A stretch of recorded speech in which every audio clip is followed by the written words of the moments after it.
The truth of in-home sales, what is it really? A lot of this is going to depend on the company you work for. Basically, in in-home sales, you're going to be showing up at appointments that have been preset for you at houses, and then it's your job at that appointment to make the sale, right? Of course, it depends on your product and all those things. These are the main factors that you're going to have to consider when you're figuring out who you're going to work for in this regard.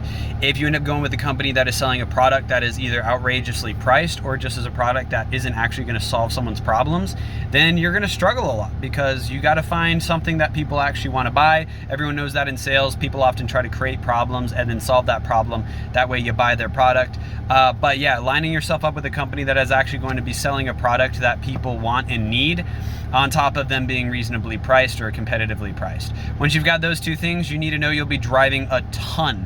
You should be driving a ton. If you're not driving a ton, then that means that you probably don't have enough appointments.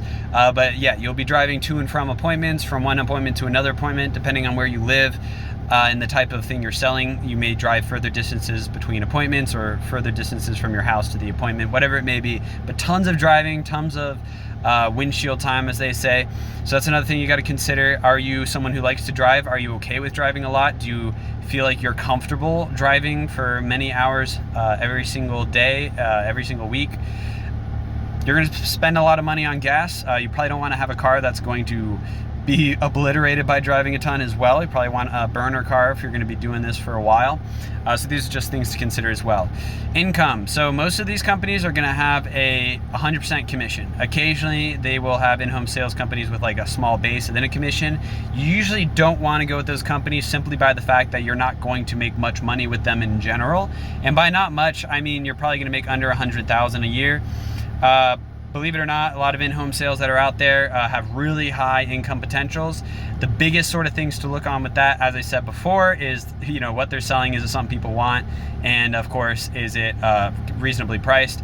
And then the lead count is a big part of this as well. So if they're not bringing you leads and you have to find your own leads, you're probably going to make a lot less money. And then also, what is the commission?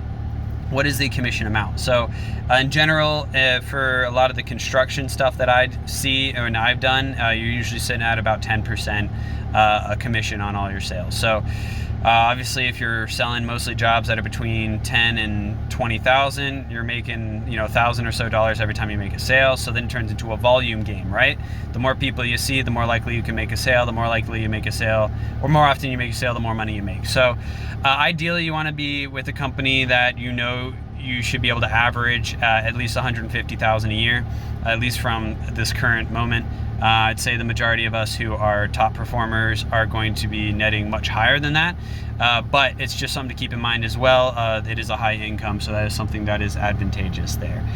Those are sort of the big things there. So is it the type of income you want? Probably. Is it the type of income like setup? It's not salary, it's commission. So that's where you might want to think, do you perform well under pressure? Do you perform well when you know that you have to perform in order to actually make money? So that's a big one there. Driving a lot, big one there. Are you okay with driving a lot? And then of course, rejection. I didn't really talk about rejection. You're gonna get rejected a ton. This is for any sales pretty much. You have to be okay with receiving rejection, and also with how do you get better from the rejection. So that's another thing too. If you're very sensitive, it might not be the job for you. And there's always a chance that the economy could change or the company you work for can change. You might have to switch to a different company. So there's that aspect of it as well. It may not be as stable as some salary jobs out there, but you're going to make way more than those salary jobs anyway, so it doesn't really matter to some regard. Also, most of these companies are not requiring any sort of college degree, so that's another good. It's a very low barrier of entry, but it is not the easiest thing in the world. Sales is very specific, a lot of details going on with that. But yeah, is it right for you? You okay with driving a lot? You okay with commission, being paid from commission? Are you okay with a lot of rejection? And can you find a company that will be able to sell something that is going to be competitive and also something that you can stand behind and believe in?